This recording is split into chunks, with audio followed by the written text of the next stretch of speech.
সাম্প্রদায়িকতা বিরোধী কংগ্রেসকে যদি নিতে পারি, আগে কংগ্রেস থেকে বেরিয়ে যাওয়া একটু টুকরো। সুতরাং মমতা যদি সেরকম মনে করে, মমতা যদি বলে সবার সামনে আমি সবাইকে চাই, আমি লেফটকেও চাই, এবং চাই, ভেবে দেখা যাবে, কথা বলবে আমাদের বিরোধীদের সাথে, কথা বলবে বিজেপির সাথে, কথা বলবে, আমরা দরকার দেখবো, তখন দেখবো একটা সিটও যেন এখান থেকে লোকসভায় না যায় বিজেপি। গৌতম দেবের এই মন্তব্য ঘিরেই এখন রাজ্য রাজনীতিতে জল্পনা তুঙ্গে।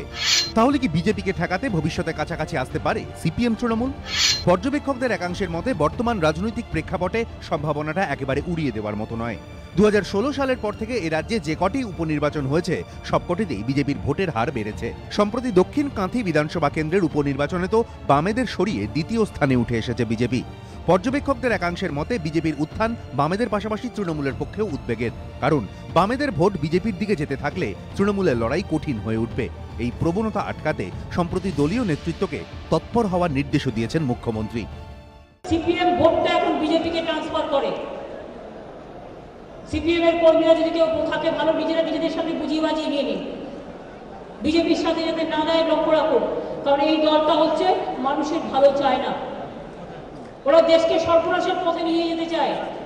অনেকে বলছেন এই প্রেক্ষাপটে গৌতম দেবের মন্তব্য যথেষ্ট তাৎপর্যপূর্ণ, কিন্তু তৃণমূল এ নিয়ে কি বলছে? আমি তো এখন উল্টো দেখছি যে দিল্লির থেকে আসছে রাম আর সাথে যোগ দিচ্ছে বাম। আমি পাড়ায় পাড়ায় বহু লোকের নাম বলে দেবো যারা সিপিএম করছে এখন গিয়ে বিজেপি করছে। সুতরাং আগের গৌতম দেবকে নিজের বাড়ি সামলাতে বলুন, তারপরে ধর্মনিরপেক্ষ শক্তিকে এক করতে যাবে।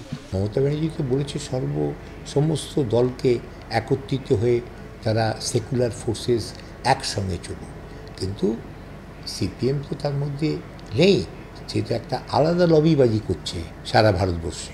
তো তারা যদি সেন্সেসে আসে, if they come to their senses, then they will decide, and after decision we will react. BJP অবশ্যই নিয়ে কটাক্ষ করতে ছাড়ছে না। আমরা ছোটোবেলায় একটা স্লোগান শুনতাম, এ লড়াই বাঁচার লড়াই। সেই সময় স্কুলে পড়তাম তো এর মানে বুঝতাম না। এখন সিপিএমের নেতাদের দেখলে বোঝা যায় এটা সত্যি সত্যি বাঁচার লড়াই শুরু হয়েছে। নিচটা পুরো পরিষ্কার হয়ে গেছে। তারা বিজেপিকে ঠেকাবেন কার? টিএমসির সহযোগিতা নিয়ে। লড়াইটা টিএমসি এবং বিজেপির মধ্যেই হবে। সিপিএম অবশ্য কিছুদিন আগে আন্দোলনে কংগ্রেসকে পাশে চেয়েছে। কংগ্রেস সহ যত ধর্মনিরপেক্ষ শক্তি যে কেউ এই লড়াইয়ের মঞ্চে ময়দানে আসতে চান, আমরা চাই যে তারা সমবেত হন, তারা মঞ্চ গড়ে তুলুন, আমরা সেই মঞ্চ গড়ে তোলার পিছনে থাকব। এই অবস্থায় আবার সিপিএম তৃণমূল কাছাকাছি আসার সম্ভাবনা তৈরি হলে কংগ্রেস কি সেটা মেনে নেবে?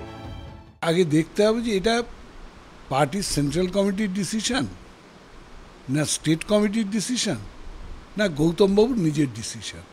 ওদের তো সেন্ট্রাল কমিটি দেখেছেন এখানে কংগ্রেসের সাথে আন্ডারস্ট্যান্ডিংয়ের ইয়েটা ওরা না করে দিয়েছিল, কিন্তু সূর্যবাবু ক্যাটেগরিক্যালি বলেছেন যে না, আমরা আবার কংগ্রেসের সাথে অ্যাডজাস্টমেন্ট করব। আপাতত সবটাই জল্পনা, বাস্তবে কি হবে উত্তর ভবিষ্যতের গর্ভে। সঞ্চয়ন মিত্র, অতিপক ঘোষ, এবিপি আনন্দ, কলকাতা।